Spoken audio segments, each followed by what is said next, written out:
Formula ఈ car race వ్యవహారం తెలంగాణ రాజకీయాలను కుదిపేస్తుంది. తాజాగా ఈ రేస్ వ్యవహారానికి సంబంధించి పలు కీలక విషయాలను తెలంగాణ ప్రభుత్వం బయటపెట్టింది. ఈ వ్యవహారంలో క్విడ్ ప్రోకో జరిగిందని తెలిపింది.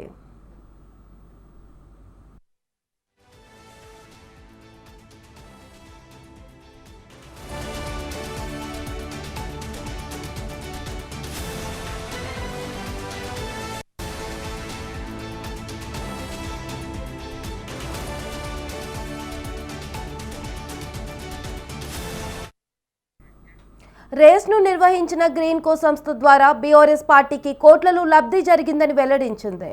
ఎన్నికల బాండ్ల ద్వారా బీఆర్ఎస్కు 41 కోట్లను గ్రీన్కో సంస్థ చెల్లించిందని తెలిపింది. గ్రీన్కో దాని అనుబంధ సంస్థలు 26 సార్లు బీఆర్ఎస్ బాండ్లు కొన్నాయని పేర్కొంది. 2022 ఏప్రిల్ 8 నుంచి అక్టోబర్ 10 మధ్య బాండ్లను కొన్నాయని తెలిపింది.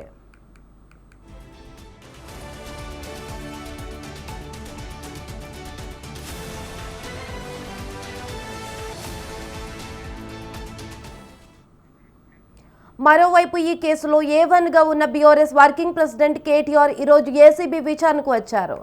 అయితే ఆయన లాయర్లను పోలీసులు అనుమతించకపోవడంతో విచారణకు హాజరు కాకుండానే ఆయన వెనక్కి వచ్చేశారు. ఆయనకు మళ్లీ నోటీసులు ఇచ్చే యోచనలు ఏసీబీ అధికారులు ఉన్నట్టు సమాచారం.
గ్రీన్కో ఎన్నికల బాండ్ల అంశంపై మాజీ మంత్రి భరాస కార్యనిర్వాహక అధ్యక్షుడు కేటీఆర్ స్పందించారు. గ్రీన్కో సంస్థ 2022లో ఎన్నికల బాండ్లు ఇచ్చిందని చెప్పారు. 2023లో ఫార్ములా ఈ రేస్ జరిగిందని పేర్కొన్నారు. కాంగ్రెస్ భాజపాకు కూడా గ్రీన్కో బాండ్లు ఇచ్చిందన్నారు. ఫార్ములా ఈ రేస్ కారణంగా గ్రీన్కో నష్టపోయిందని వివరించారు. పార్లమెంట్ ఆమోదించిన ఎన్నికల బాండ్లు అవినీతి ఎలా అవుతుందని ప్రశ్నించారు. దేశవ్యాప్తంగా అన్ని పార్టీలకు వచ్చిన బాండ్లపై చర్చకు సిద్ధమని కేటీఆర్ తెలిపారు.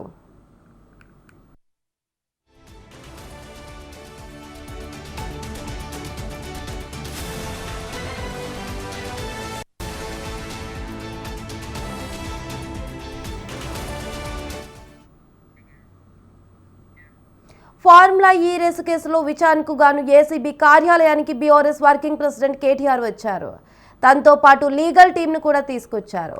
అయితే కేటీఆర్ను మాత్రమే కార్యాలయంలోకి అనుమతిస్తామని, లీగల్ టీంను అనుమతించబోమని కేటీఆర్కు పోలీసులు స్పష్టం చేశారు.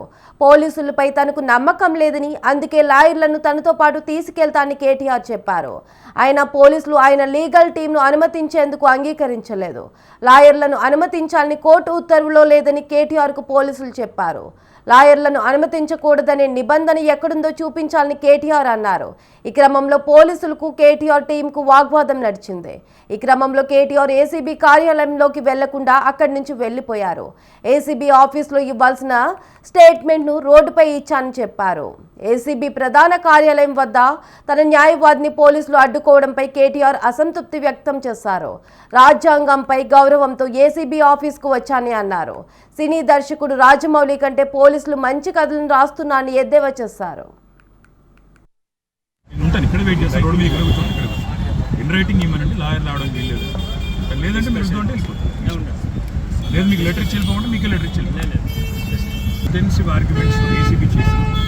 జడ్జిమెంట్ రిజర్వ్ అయిన తర్వాత అవసరమైన పిలిచాను, అయినా వచ్చినాక మీరు నా లాయర్ రాకూడదు అంటే నేను ఇన్ రైటింగ్ ఇవ్వండి, లాయర్ రాకూడదు ఇన్ రైటింగ్ ఇవ్వండి, నేను ఉంటాను ఇక్కడ వెయిట్ చేస్తాను, రోడ్డు మీద ఇక్కడ కూర్చొని ఇక్కడ ఇన్ రైటింగ్ ఇవ్వనండి, లాయర్ రావడానికి వీల్లేదు.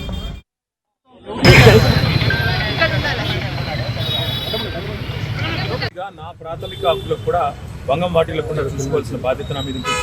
అందుకే పోలీస్ అధికారులు అడిగారు, ఎక్కడన్నా లిఖితపూర్వకంగా ఉందా నా లాయర్ రాకూడదు, దయచేసి పెట్టే ఇవ్వండి అన్నాను. సో వారు సంప్రదిస్తున్నారు.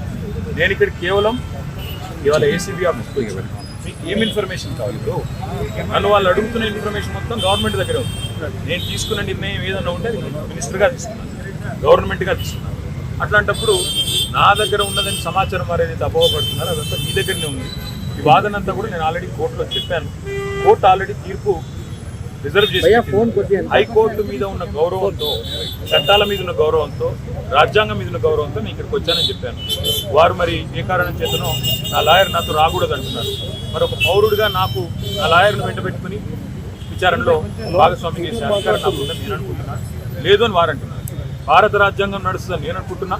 కాదు రేవంత్ రెడ్డి రాజ్యాంగం మాత్రమే ఇక్కడ నడుస్తుంది తెలంగాణలో వాళ్ళు అంటున్నారు. చూడాలి మరి వాళ్ళు ఏం చెప్తారు. మీరు ముందుగా ఇన్ఫార్మ్ చేశారా అడ్వకేట్స్?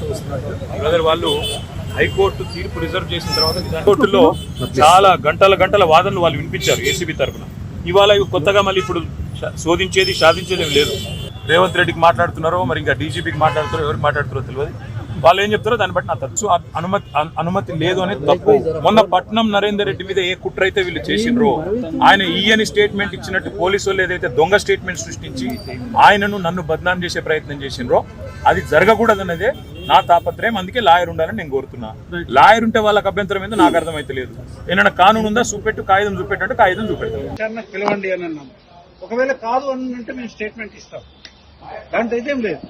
కానీ అసలు లోపలికే రానియలే కదా. అడ్వకేట్ ఉంటే రానివ్వనన్నది ఇదేంటంటే అడ్వకేట్ ఏమన్నా?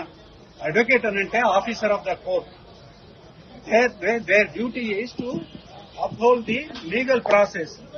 ఇట్లాంటి అడ్వకేట్లను కూడా పోలీస్ స్టేషన్లకు రానివ్వమని అంటే అక్యూజర్తో పోలీస్ స్టేషన్ అడ్వకేట్ రాకపోతే ఎవరు వస్తారని? ఎందుకు రానివ్వట్లేదు? మీరు పద్ధతి ప్రకారమే చేయదలుచుకున్నప్పుడు ఎందుకు రానివ్వట్లేదు? దేనికోసం ఇవాళ మీరు ఆఫీసర్లను బయటకు పంపించి మీరు మా పిటిషన్ తీసుకోవాల్సి వచ్చింది? ఎందుకు రానియలేదు? ఏసీబీ ఆఫీసులకు ఎందుకు రానియలేదు? కేటీఆర్ గారు వచ్చినారు, అడ్వకేట్ నేను కూడా ఉన్నాను, ఇంకొక 2 అడ్వకేట్లు కూడా ఉన్నారు. ఎందుకు రానియలేదని అంటున్నాను. దానివల్ల నష్టమైంది మీకు. మీరేదో కుట్ర చేయదలుచుకుంటే, మీరేదో తప్పుడు పని చేయదలుచుకుంటే తప్ప అడ్వకేట్ ఎందుకు ఉండకూడదండి? అడ్వకేట్ ఉంటాడు, సైలెంట్ గా కూర్చొని ఉంటాడు. ఏదైనా అవసరం ఉన్నప్పుడు, లీగల్ గా ఏదైనా అవసరం ఉన్నప్పుడు సహకరిస్తాడు. తర్వాత ఏదైనా జరగకూడదు జరిగినప్పుడు లీగల్ గా అబ్జెక్షన్ రేజ్ చేస్తాడు. కోర్టులోకి జడ్జీల దగ్గర నిలబడే అడ్వకేట్లకు పోలీసుల దగ్గర నిలబడే హక్కు లేదా? లేకపోతే న్యాయం సమ్మతించదా దానికి?